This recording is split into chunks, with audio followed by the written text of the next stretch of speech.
اعوذ باللہ من الشیطان الرجیم، بسم اللہ الرحمن الرحیم۔ السلام علیکم۔ سیکنڈ ایئر آج کا ہمارا موضوع تشکیل پاکستان، میاں بشیر احمد کی تحریر۔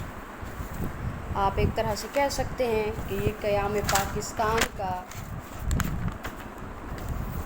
تشکیل پاکستان کی ایک مختصر مگر جامع تاریخ ہے، تو بجا طور پہ کہا جا سکتا ہے کہ شامل نصاب مضمون حصول پاکستان سے تشکیل پاکستان تک کی جد و جہد کے مختلف مراحل کا مختصر خاکہ ہے۔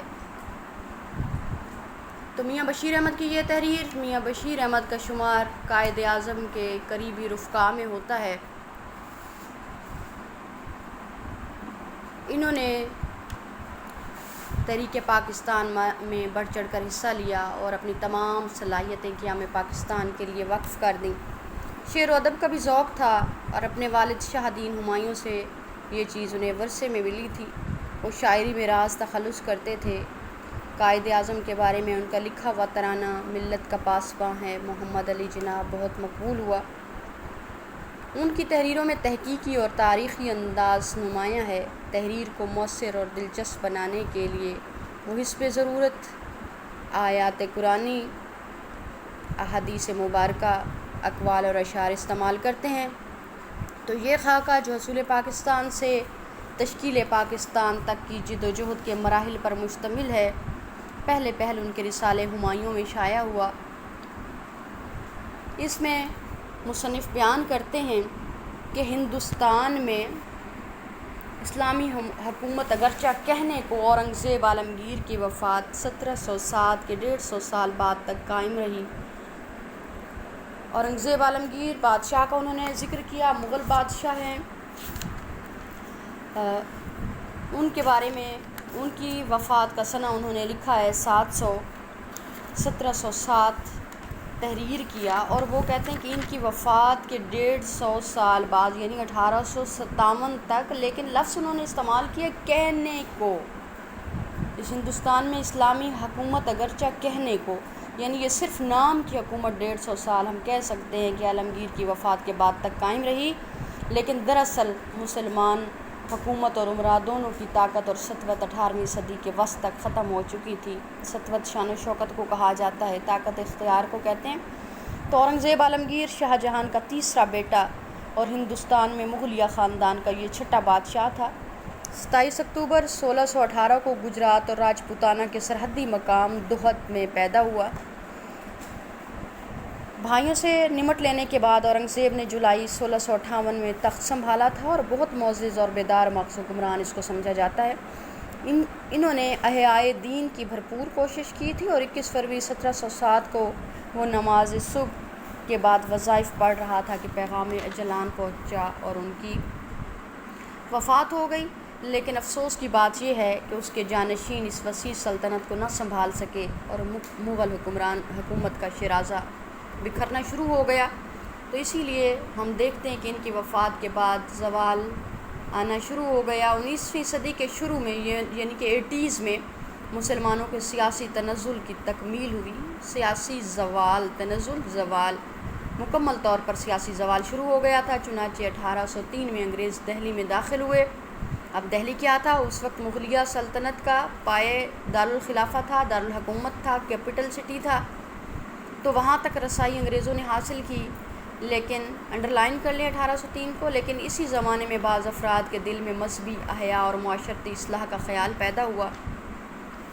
مذہبی احیا، مذہب کو دوبارہ سے زندہ کرنا، اور معاشرتی اصلاح کے معاشرے کی بہتری کا خیال ہوا، اور وہ شاہ ولی اللہ، شاہ عبدالعزیز وغیرہ کی کوششوں سے علم دوست لوگوں میں مذہب کی صحیح واقفیت بڑھتی گئی، لیکن عوام کی مذہبی حالت بہت گری ہوئی تھی، اور مضمون معاشرتی رسموں میں مسلمانوں اور ہندوؤں میں زیادہ فرق نہ تھا۔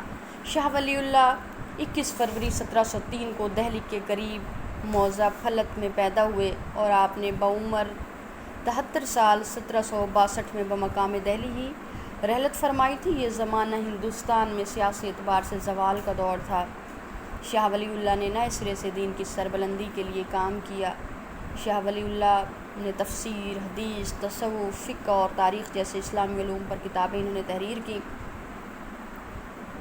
شاہ صاحب کا اگر سب سے اہم عملی کارنامہ دیکھا جائے تو قرآن پاک کا فارسی زبان میں بامحاورہ سلیس ترجمہ ہے۔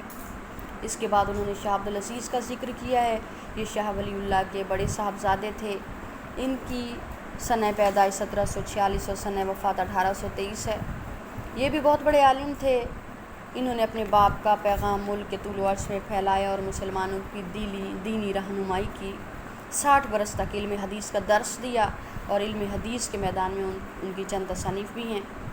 تو ان لوگوں نے مل کر اب علم دوست لوگوں میں نا جو علم حاصل کرنا چاہتے تھے، تو ان جو جاننا چاہتے تھے، جو واقفیت چاہتے تھے مذہب کی، تو چونکہ اس دور میں معاشرتی حالت خراب ہو چکی تھی تو ان لوگوں تک تو علم پہنچ گیا، وہ مذہب سے واقف بھی ہو گئے، لیکن عوام کی حالت ابھی بھی گری ہوئی کیا تھی کہ ابھی ان کے عقائد کمزور ہو گئے تھے اور مذموم غلط قسم کی معاشرتی رسمیں ان کے تہوار، معاشرے میں جینے کے رہن سہن کے طریقے، لباس و ملبوس کے طریقے، بولنے چالنے کے طریقے، وہ ہندوؤں اور مسلمانوں میں زیادہ فرق، سر سید میاں بشیر احمد لکھتے ہیں کہ کوئی فرق نہیں تھا۔ وجہ کیا تھی؟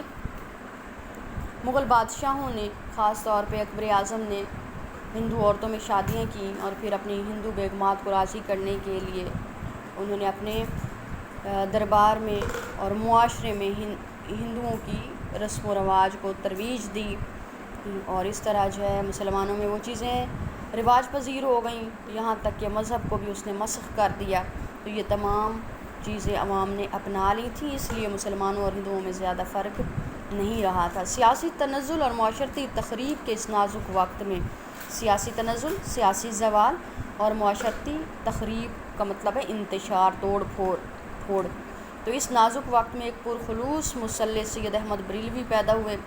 سید احمد بریلوی 24 اکتوبر 1786 کو رائے بریلی ایک علاقے کا نام ہے، وہاں پیدا ہوئے اور 1831 میں بالا کوٹ کے مقام پر ان کو شہید کیا گیا۔ یہ تحریک مجاہدین کے بانی تھے اور اپنے رفقائے کار کے تعاون سے ملک کے گوشے گوشے میں اصلاح معاشرت کی انہوں نے کوششیں کی تھیں۔ ہندوؤں والے رسم و رواج کو ختم کرنے کی کوششیں کی، سکھوں کے خلاف کئی جنگیں لڑیں اور مفتوحہ علاقوں میں انہوں نے مفتوحہ علاقے جن کو فتح کیا گیا ان میں خلافت راشدہ کے انداز سے حکومت کی اور اسلامی نظام کا پرچار کیا۔ تو یہ ان کا تعارف ہے۔ انہوں نے 1816 سے 31 تک 15 سال مسلمانوں کی مذہبی اور معاشرتی خرابیوں کو دور کرنے کی کوششیں کی تھیں۔ اسی سلسلے میں مذہبی آزادی کے حصول کے لیے انہوں نے 1826 میں سکھوں کے خلاف مذہبی جہاد کی مہم بھی شروع کی، جس کے آخر میں 7000 مجاہدین نے پشاور کے قریب میدان جنگ میں کامیابی حاصل کی اور سید احمد نے ایک نظام حکومت یعنی خلافت راشدہ والا نظام حکومت قائم کر کے قبائل کی معاشرتی اصلاح کے احکام نافذ کیے۔ لیکن بعض سرداروں کی غداری سے، سردار کون تھے؟ وہی اسلامی قبائل کے حکمران، انہوں نے بے وفائی کی، غداری کی، جو سکھوں کے ساتھ وہ شریک ہو گئے لالچ کی بنیاد پر۔ آخرکار مسلمانوں کو شکست ہوئی اور ان کا رہنما یعنی سید احمد بریلوی 6 مئی 1831 کو بالا کوٹ میں شہید ہو گئے۔ یعنی مسلمانوں کی مساعی خود مسلمانوں ہی کے ہاتھوں برباد ہو گئی۔ مساعی کوشش کو کہتے ہیں۔ تو مسلمانوں نے کوششیں کی تھیں اور مسلمانوں کی غداریوں کی وجہ سے ان کو شکست ہوئی۔ یہ بات یاد رکھنے کے قابل ہے کہ سید احمد بریلوی نے بار بار ہندوستان کے مسلمانوں کو دوسری قوموں کے مقابلے میں جمع کیا یعنی متحد کیا، اور ان کے اصلاحی کام کو ان کے بعض مذہبی جانشینوں نے جاری رکھا۔ جانشین کہتے ہیں کسی کے کام کو آگے بڑھانے والے جو اس کے بعد آئیں، جو کسی شخصیت کے بعد اس کے منصب کو، اس کے کام کو سنبھالنے، وہ جانشین ہوتے ہیں۔ تو سر سید بعض باتوں میں اپنے ہم نام کے ہم خیال تھے۔ سر سید احمد خان کی انہوں نے بات کی ہے، سید احمد ان کا نام، سید احمد بریلوی کا نام بھی سید احمد، تو دونوں ہم نام ہیں، لیکن ان کا خیال کیا تھا؟ معاشرے کی اصلاح اور مذہبی درستی، تو دونوں کا کام بھی ایک تھا۔ سر سید احمد خان جو ہیں وہ سید احمد بریلوی کے عقیدت مند یعنی ان سے عقیدت رکھتے تھے، محبت رکھتے تھے۔ اس زمانے میں بہار میں مسلمانوں میں فرائضی تحریک اٹھی۔ بہار ایک صوبے کا نام ہے برِ صغیر میں، مسلم بنگال کا۔ مسلمانوں میں فرائضی تحریک، اب فرائضی تحریک کیا ہے؟ اس کی بنیاد فرائضی تحریک کی حاجی شریعت اللہ نے رکھی۔ یہ تحریک مسلم بنگال کی مقبول ترین تحریک تھی اور اس کا مرکزی نقطہ یہ تھا کہ فرائض یعنی نماز، روزہ، زکوٰۃ اور حج کی باقاعدگی سے ادا کیا جائے۔ تو اس تحریک کا مقصد غریب مسلمانوں کی ناگفتہ بہی حالت، وہی معاشرتی حالت، مذہبی اور معاشرتی خراب حالت کی درستی اور ان کی مدد کرنا تھا۔ 1857 میں مسلمانوں کی رہی سہی عزت بھی خاک میں مل گئی۔ کس طرح کہ 1857 جنگی آزادی کا سال ہے جس کو انگریزوں نے غدر قرار دیا۔ انگریزی حکومت 100 سال سے ان کی ذلت کے در پہ تھی، یعنی مسلمانوں کے، بتدریج مسلمانوں کی زمینی اور عہدے چھین لیے اور اسلامی تعلیم کے ذرائع ختم کر دیے۔ تو انہوں نے ایسا کیوں کیا؟ مسلمانوں کو ان کی غداری کی سزا دینے کے لیے ان کے رہنماؤں سے اور عام مسلمانوں سے انہوں نے جاگیریں بھی چھین لیں، ان کی جو اگر سرکاری ملازمت میں تھے تو ان کے عہدے بھی ختم کر دیے، اور اس طرح جو ہے انہوں نے کیا کیا کہ ان کو نقصان دینے کی بھرپور کوشش کی۔ اسلامی تعلیم کے ذرائع بھی ان پر ختم کر دیے گئے، اور 1837 میں فارسی زبان کو عدالتوں سے خارج کر دیا۔ فارسی زبان کو انگریزوں نے ختم کر کے اس کی جگہ انگریزی کو سرکاری زبان قرار دے دیا۔ 1857 کے بعد ان پر اتاب اور دباؤ بڑھتا گیا، اتاب ظلم، دباؤ جو ہے اس میں اضافہ ہوتا گیا، اور اس طرح مسلمان پسپا بھی ہوئے، یعنی شکست بھی ہوئے۔ وہ ذہنی شکست بھی تھی، وہ ان کی عملی شکست بھی تھی، اور ان مظالم سے متاثر ہو کر نئی حکومت اور ان کے اداروں سے بیزار بھی ہوئے۔ اب ان کے ادارے کون سے تھے؟ چاہے وہ سیاسی تھے، چاہے وہ تعلیمی تھے، چاہے وہ مذہبی تھے، چاہے معاشرتی ادارے تھے، تو تمام اداروں سے مسلمان اب متنفر ہو گئے اس انگریز حکومت سے۔ ادھر ہندوؤں کی بے رخی نے ان کے زخموں پر اور بھی نمک چھڑکا، اضافہ کر دیا ان کی تکلیفوں میں۔ وجہ کیا تھی کہ ہندو جو ابھی تک مسلمانوں کے ساتھ ملے ہوئے تھے، اب انہوں نے اپنی تمام تر جو ہے آپ کہہ سکتے ہو کہ تعاون انہوں نے انگریزوں کی طرف ان کے ساتھ شروع کر دیا، اور اپنی ساری ہمدردیاں انگریزوں کے ساتھ وابستہ کر دیں۔ تو اس ناگفتہ بہے حالت میں ایک دور اندیش ہمدرد ملت اٹھا۔ ناگفتہ بہے حالت، خراب حالت میں اب دور اندیش، دور کی سوچنے والا، ملت کا ہمدرد، ملت کہتے ہیں مذہب کی بنیاد پر لوگوں کا اکٹھا ہونا۔ تو انہوں نے مایوس اور پسماندہ قوم کو امید، محنت اور ترقی کا زندگی بخش پیغام دیا۔ یہ مرد خدا سر سید احمد خان تھے، یہ انہی کی جد و جہد کا نتیجہ تھا کہ گو ملک ہاتھوں سے گیا، ملت کی آنکھیں کھل گئیں۔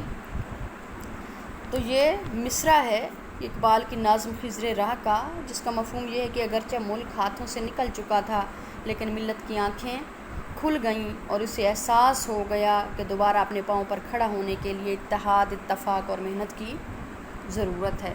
تو سر سید نے قدامت پسند مسلمانوں کو نئے زمانے کی ضروریات سے آگاہ کیا۔ قدامت پسند پرانے خیالات کے مالک جو مسلمان تھے، جو نفرت کی بنیاد پر علم حاصل نہیں کرنا چاہتے تھے، اور ہزار دقتوں سے ان کو نئے علوم کے حصول اور نئی حکومت سے تعاون پر آمادہ کیا۔ ہزار دقتوں سے، کئی مشکلات کے بعد نئے علوم یعنی سائنسی علوم کے حصول کے لیے اور انگریز حکومت سے تعاون پر آمادہ کیا، کیونکہ سر سید احمد خان جان چکے تھے کہ مخالفت کرنے سے مسلمانوں میں خود اتفاق اور اتحاد نہیں ہے، تو مخالفت سے وہ کسی طرح کامیاب نہیں ہو سکتے۔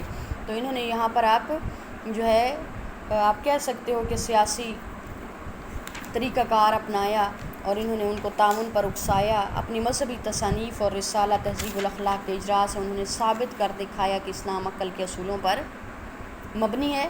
اب مذہبی تصانیف کے ساتھ ساتھ رسالہ تہذیب الاخلاق سر سید احمد خان نے قیام انگلستان میں اسٹیل کے اسپیکٹیٹر اور ایڈیسن کے ٹیٹلر سے متاثر ہو کر یہ رسالہ جاری کیا تھا۔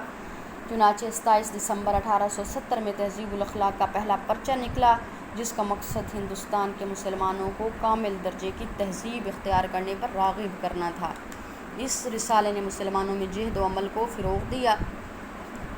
پھر ان کی تعلیمی کوششیں 1877 میں تکمیل کو پہنچی جب علی گڑھ کالج کا افتتاح ہوا۔ اب اس سے قبل مختلف ادارے انہوں نے قائم کیے، اسکول کی سطح پر ادارے بنائے، تنظیمیں بنائیں، اور بالآخر علی گڑھ کالج جو وقت کی ضرورت تھا اس کا افتتاح ہو گیا 1877 میں۔ 1875 میں علی گڑھ اسکول قائم ہوا تھا، اور 1877 کو اس کو کالج کا درجہ دیا گیا، جو کم از کم 20-30 برس تک مسلمان ہند کا واحد قومی مرکز بنا رہا، مسلمانوں کی تعلیمی ضروریات کو پوری کرتا رہا۔ 1884 میں سر سید نے پنجاب کا دورہ کیا، جہاں زندہ دلانے پنجاب کی قدردانی سے ان کو بڑی تقویت پہنچی۔ زندہ دلانے پنجاب پہلی مرتبہ سر سید احمد خان نے اہل لاہور کو پنجاب کے رہنے والوں کو نام دیا تھا، اور وجہ کیا تھی کہ انہوں نے ان کی حوصلہ افزائی کی، ان کے ساتھ تعاون کی، یقین دہانی کی، اور تعلیمی اداروں کے لیے چندے جمع کر کے ان کی خدمت میں پیش کیے، جس سے ان کو بڑی ہمت ان کی بنتی، ان کو تقویت ملی۔ پنجاب کے مسلمان سر سید کے منادی پر اس طرح دوڑے جس طرح پیاسا پانی پر دوڑتا ہے۔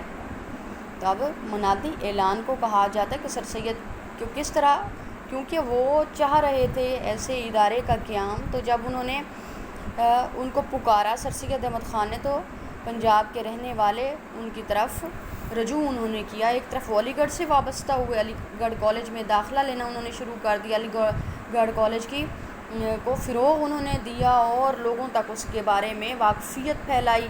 دوسری طرف انہوں نے لاہور میں انجمن حمایت اسلام، یہ ادارہ ہے جو یتیموں کی فلاح کے لیے 1884 میں قائم ہوا، اس کو قائم کیا۔ 1886 میں سر سید نے آل انڈیا محمدن ایجوکیشن کانفرنس کی بنیاد ڈالی۔ تو 1886 میں اس ادارے نے مسلم قوم کی تعلیمی ضروریات کے لیے رقوم کی فراہمی میں بڑا اہم کردار ادا کیا، اور کانفرنس کی کارکردگی سے متاثر ہو کر مختلف شخصیات نے اپنے اپنے علاقوں میں بھی تعلیمی سرگرمیوں کا اعلان کیا۔ اس طرح ہر سال مختلف مقامات پر اس کا اجلاس منعقد ہو کر مسلمانوں میں ایک نئی زندگی پھونکنے کا باعث ہوئے۔ 1867 میں بنارس کے بعض ہندوؤں کو یہ خیال ہوا کہ اردو کو موقوف ختم کر کے ملک میں بھاشا زبان رائج کی جائے، بھاشا ہندی زبان، ہندوؤں کی زبان۔ سر سید کہتے تھے یہ پہلا موقع تھا جب مجھے یقین ہو گیا کہ اب ہندو مسلمانوں کو بطور ایک قوم کے ساتھ چلنا محال ہے، یعنی مشکل ہے، اور دونوں قومیں کسی کام میں دل سے شریک نہ ہو سکیں گی۔ تو اس طرح ہم کہہ سکتے ہیں کہ دو قومی نظریے کی بنیاد پڑ گئی، جس کا باقاعدہ اعلان سر سید احمد خان نے کر دیا۔ تو یہ ہمارے اسی عظیم سفر کی ایک پہلو تھا، وہی سفر جو حصول پاکستان سے تشکیل پاکستان کا ہے۔ تو یہاں تک ہمارے آج کے لیکچر کا اختتام ہوتا ہے۔ انشاءاللہ اس سے آگے کل ہم اپنی اسی بحث کو آگے مزید بڑھائیں گے۔ اللہ حافظ۔